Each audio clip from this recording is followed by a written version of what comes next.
बिस्मिल्लाहिर्रहमानिर्रहीम, अस्सलाम वालेकुम। बेटा मैं चैप्टर नंबर 12 स्टार्ट किया हुआ था, उसके रिव्यू क्वेश्चन स्टार्ट किए हुए थे और हमने तकरीबन रिव्यू क्वेश्चन कर लिए थे इसके 12.7 तक। आज हम 12.8 से ऑनवर्ड हम इसे स्टार्ट करेंगे। ठीक है, तो रिव्यू क्वेश्चन जो है वो आपके पेज नंबर 65 पर लिखे हुए हैं, तो आप सब रिव्यू क्वेश्चन के लिए पेज नंबर 65 ओपन कर लें। तो आज हम क्वेश्चन डिस्कस करेंगे वो है 12.8 से ऑनवर्ड। तो 12.8 की स्टेटमेंट सुन लें। What is mean by total internal reflection. Total internal reflection की आपने सिर्फ डेफिनेशन करनी है। ये जब हमने लेक्चर्स चैप्टर के स्टार्ट किए थे तो हमने टोटल इंटरनल रिफ्लेक्शन का लेक्चर भी किया था, जिसके अंदर हमने टोटल इंटरनल रिफ्लेक्शन और क्रिटिकल एंगल को डिस्कस किया था। तो बेटा इसके लिए आप सब अपनी बुक का पेज नंबर 44 ओपन कर लें। पेज नंबर 44 यहाँ पर तो आपको हेडिंग नजर आ रही होगी टोटल इंटरनल रिफ्लेक्शन की।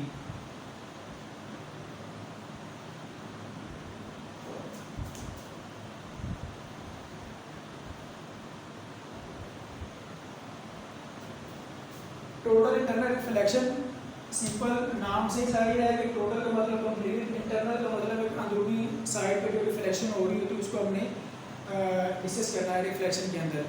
ठीक है, तो यहाँ पर देखिए कि जो हमारे पास टोटल इंटरनल रिफ्लेक्शन है इसके अंदर बेसिकली होता क्या है कि इसकी डेफिनेशन देख लें।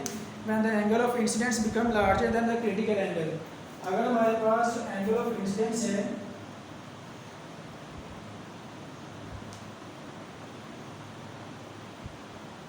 वो ग्रेटर हो जाता है क्रिटिकल एंगल से। अब इसके बाद हम ये भी डिस्कस करेंगे क्रिटिकल एंगल क्या होता है। पहले आपको ये पता होना चाहिए कि टोटल इंटरनल रिफ्लेक्शन के अंदर अगर एंगल ऑफ इंसिडेंस ज़्यादा हो जाए क्रिटिकल एंगल से, तब जो लाइट है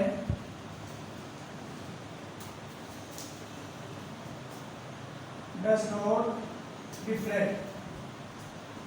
तो लाइट क्या यहाँ पर रिफ्लेक्ट नहीं होती बल्कि क्या होती है, कंप्लीटली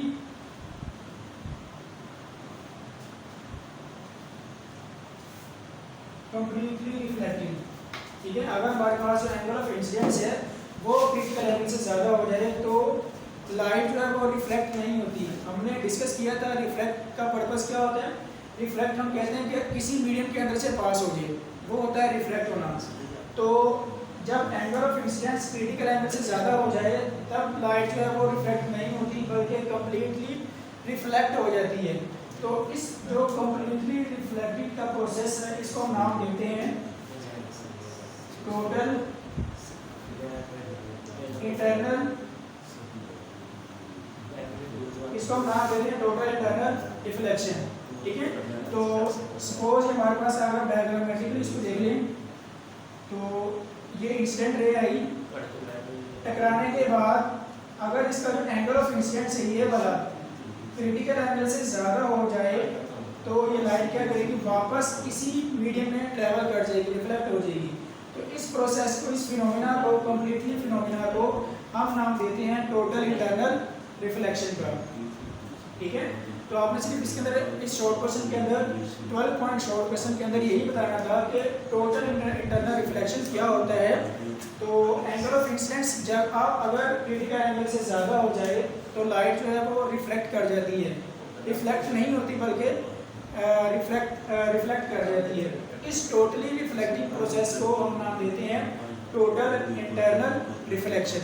क्या नाम देते हैं, टोटल इंटरनल रिफ्लेक्शन का नाम देते हैं। ठीक है, अब यहाँ पर देखें हमारे पास टर्म यूज हुई है क्रिटिकल एंगल की। क्रिटिकल एंगल एक ऐसा एंगल है, हमने पढ़ा था कि जैसे जैसे हम इंसिडेंट एंगल को ज़्यादा करते हैं वैसे वैसे रिफ्लेक्टेड एंगल भी ज़्यादा होता जाता है। तो एक ऐसा पॉइंट आता है कि एंगल ऑफ इंसिडेंस ज़्यादा इस कदर ज़्यादा हो जाता है कि जो रिफ्लेक्टेड रे है वो 90 एंगल बना देती है। इस 90 की एंगल पे बनने पे जो एंगल बनता है उसको हम क्या नाम देते हैं, क्रिटिकल एंगल। ठीक है, तो ये डेफिनेशन आपके पेज नंबर 44 पर राइट डाउन की हुई है, आप वहाँ से इसे कर सकते हैं। ठीक है, 12.8 इसका आंसर पेज नंबर 44 पर लिखा हुआ है, टोटल इंटरनल रिफ्लेक्शन की। आपने सिर्फ डेफिनेशन करनी है। अगर शॉर्ट क्वेश्चन आए, अगर लॉन्ग क्वेश्चन आए तो आप इसके कंप्लीट फिनोमिना को डिस्कस करेंगे। ठीक है, तो इसके बाद नेक्स्ट क्वेश्चन हमारे पास 12.9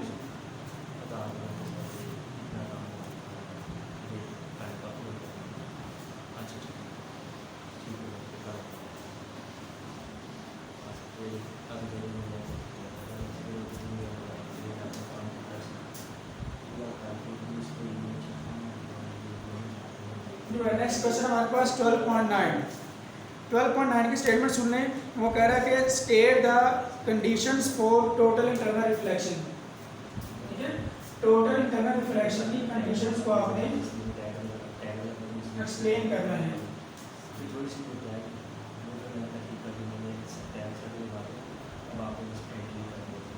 टोटल इंटरनल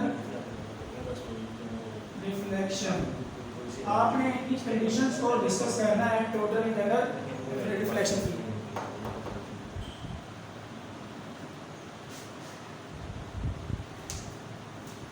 तो कंडीशंस इसकी बेटा दो हैं टोटल इंटरनल रिफ्लेक्शन की, वो आप नोट कर लें। टोटल इंटरनल रिफ्लेक्शन का प्रोसेस तो आपको समझ आ गया कि अगर लाइट है उसकी जो क्रिटिकल एंगल है वो एंगल ऑफ इंसिडेंस से ज़्यादा हो जाए तो लाइट जो है वो टोटली रिफ्लेक्ट कर जाती है। ठीक है, उस रिफ्लेक्टिंग के प्रोसेस को हम क्या नाम देते हैं? Total internal reflection. ठीक है, अब हम उसकी कंडीशंस को डिस्कस करना है कि कौन कौन सी ऐसी कंडीशन है जिन पर टोटल इंटरनल रिफ्लेक्शन का प्रोसेस हो सकता है। तो the medium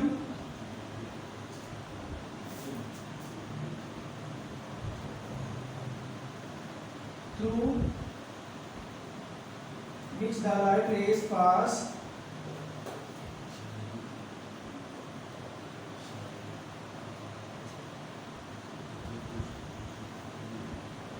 must be clear। ये क्या होना चाहिए? क्लियर होनी चाहिए। ठीक है, उसके बाद यहाँ पर देखिए इसकी दूसरी कंडीशन है, इसमें जो एंगल ऑफ इंसिडेंस है वो ज़्यादा होना चाहिए क्रिटिकल एंगल से। Angle of incidence should be greater than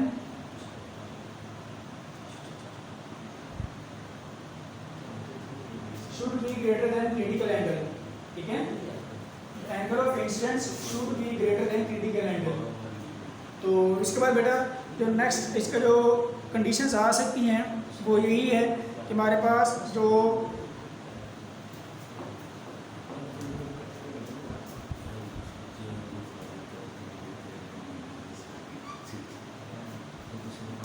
first condition क्या है कि हमारे पास जो मीडियम है जिसके अंदर से लाइट पास हो रही है उसको डस्टिंग वगैरह ना हो। ठीक है, दूसरा हमारे पास है जो एंगल ऑफ इंसिडेंस है should be greater than the critical angle. जो एंगल ऑफ इंसिडेंस है वो क्रिटिकल एंगल से ज़्यादा होना चाहिए। और उसके बाद ये है कि the light rays must pass या move from denser to rare medium. ठीक है, जो लाइट रेज हैं उनकी जो पासिंग है वो कहाँ से होनी चाहिए? Denser to rare medium. ये इसी कंडीशंस हैं। ठीक है, ये कंडीशंस आपको ये बताती हैं कि टोटल इंटरनल रिफ्लेक्शन का प्रोसेस कब और क्यों होता है। ठीक है, नेक्स्ट क्वेश्चन हमारे पास 12.9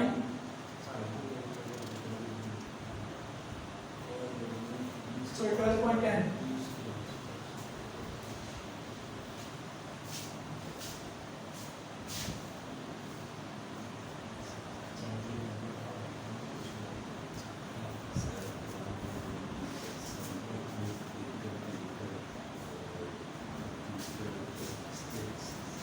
12.10 क्वेश्चन है, what is critical angle, drive the relationship between the critical angle and the reflective index of a substance. वो कह रहा है कि क्रिटिकल एंगल की डेफिनेशन करें और आप ये बताएं कि रिफ्लेक्टिव इंडेक्स और क्रिटिकल एंगल के अंदर क्या रिलेशन है। तो बेटा पहले हम इसके लिए इसी डेफिनेशन करेंगे क्रिटिकल एंगल की। बेसिकली इस टॉपिक में उसने डेफिनेशन को ही मेन फोकस किया हुआ है।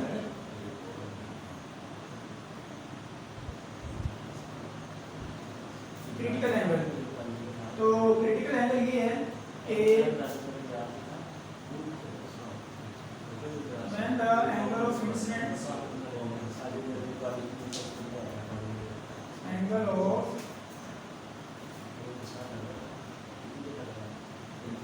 is increased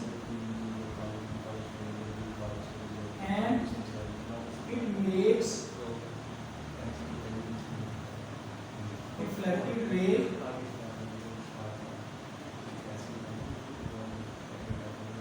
to bend at 90 degrees. This is called critical angle. ठीक है, तो वो कह रहा है क्रिटिकल एंगल होता है क्या कि जब आपको पता है जब आप एंगल ऑफ इंसिडेंस को जितना ज़्यादा करते हैं वैसे वैसे जो एंगल ऑफ रिफ्लेक्शन है वो भी ज़्यादा होती है। ठीक है, एंगल ऑफ रिफ्रैक्शन भी ज़्यादा होती है। तो अगर एंगल ऑफ इंसिडेंस को आप इस कदर ज़्यादा कर दें कि जो रिफ्रैक्टेड रे है वो 90 की एंगल पर बेंड हो जाए, इस पॉइंट को या इस एंगल को हम नाम देते हैं क्रिटिकल एंगल का। ठीक है, तो अगर डायग्राम सही समझें तो देखिए यहाँ पर अगर ये रे आई, इसको हम नाम देंगे इंसिडेंट रे, टकराने के बाद ये रिफ्लेक्ट हो जाएगी। ठीक है, ये हमारे पास आ गया नॉर्मल रे का पॉइंट। जितना यहाँ पर एंगल ऑफ इंसिडेंस है उतना यहाँ पर एंगल ऑफ रिफ्लेक्शन है। दूसरा प्रोसेस देख लें रिफ्लेक्शन का। इसमें क्या होता है, लाइट रे आती है, टकराने के बाद मीडियम की तरफ से पास होती है और फिर अपनी डायरेक्शन को चेंज कर लेती है। ये हमारे पास इंसिडेंट रे, ये है रिफ्रैक्टेड रे। ये रिफ्लेक्ट हो रही है, ये रिफ्लेक्ट हो रही है। रिफ्लेक्ट का मतलब मैंने पहले बताया था कि मीडियम से टकराने के बाद टोटली रे वापस चली जाती है, इसको हम नाम देते हैं रिफ्लेक्शन का। ठीक है, और ये हमारे पास ये रे आई, टकराने के बाद ये मीडियम के अंदर से पास हुई है। ठीक है, वापस बेंड नहीं हुई बल्कि मीडियम के अंदर से पास हुई है, इसकी डायरेक्शन भी चेंज हो गई है, इसकी वेलोसिटी भी चेंज हो गई है। तो इस प्रोसेस को हम नाम देंगे रिफ्लेक्शन का। तो हमने बात की थी कि क्रिटिकल एंगल कि जैसे जैसे हम एंगल ऑफ इंसिडेंस को ज़्यादा करते जा रहे हैं वैसे वैसे रिफ्लेक्शन जो एंगल है वो भी ज़्यादा हो रहा है। लेकिन एक ऐसा पॉइंट आएगा कि जब आप एंगल ऑफ इंसिडेंस को इतना ज़्यादा कर देंगे कि जो रिफ्लेक्टेड रे है वो 90 के एंगल पर बेंड हो जाएगी। ऐसे पॉइंट को हम नाम देते हैं क्रिटिकल एंगल। ये ऐसे एंगल को हम क्या नाम देते हैं, क्रिटिकल एंगल। उसके बाद नेक्स्ट हमारे पास है रिफ्रैक्टिव इंडेक्स।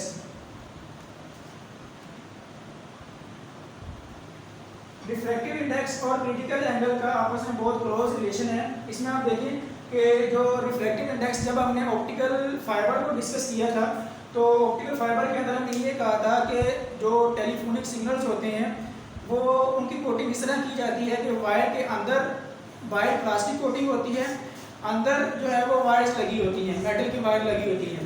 अब अंदर जो वायर लगी हुई हैं उनका जो रिफ्रैक्टिव इंडेक्स है वो ज़्यादा होता है, तो इसलिए वहाँ पर रिफ्लेक्शन ज़्यादा होती है। तो यहाँ पर आप देख लें पहले डेफिनेशन को। रिफ्रैक्टिव इंडेक्स होता क्या है कि it is the ratio between speed of light in air and speed of light in any medium। ठीक है, रिफ्रैक्टिव इंडेक्स बेसिकली क्या है, एक रेशियो है किसके दरमियान, speed of light in air और speed of light in any medium. ठीक है, अब इसका रिलेशन क्या है, आपको ये आना चाहिए कि जो रिफ्रैक्टिव इंडेक्स है वो टोटली डिपेंड करता है रिफ्लेक्शन पर।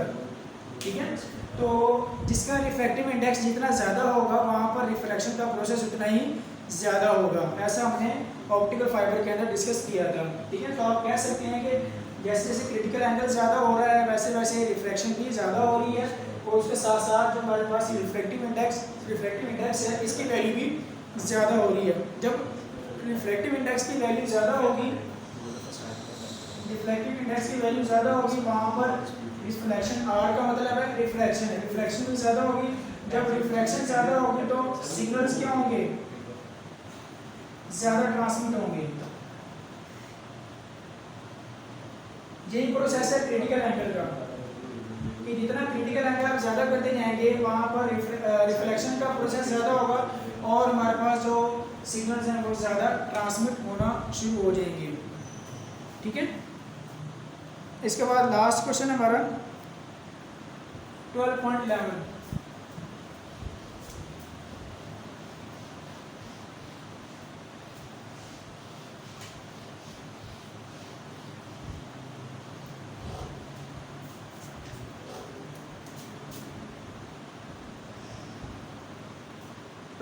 की स्टेटमेंट सुन लें।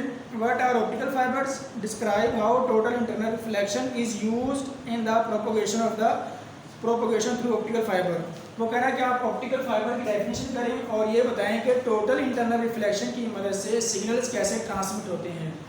ठीक है, तो आप बेटा इसके लिए अपने बुक का पेज नंबर 45 ओपन कर लें।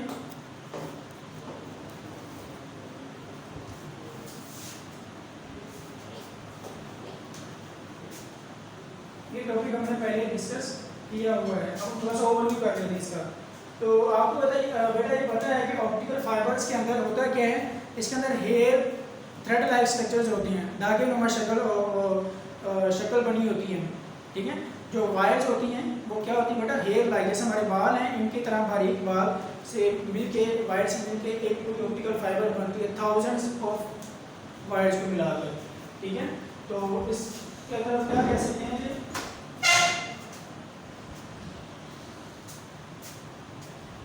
हेयर लाइक वायर्स, इसमें जितने हमारे बाल का साइज होता है, हेयर का साइज होता है, तो उसी के साथ हमारे पास जो यहाँ पर इसके जो वायर उनका साइज होता है। ठीक है, तो इनको कंबाइन करके हम क्या बना देते हैं, ऑप्टिकल,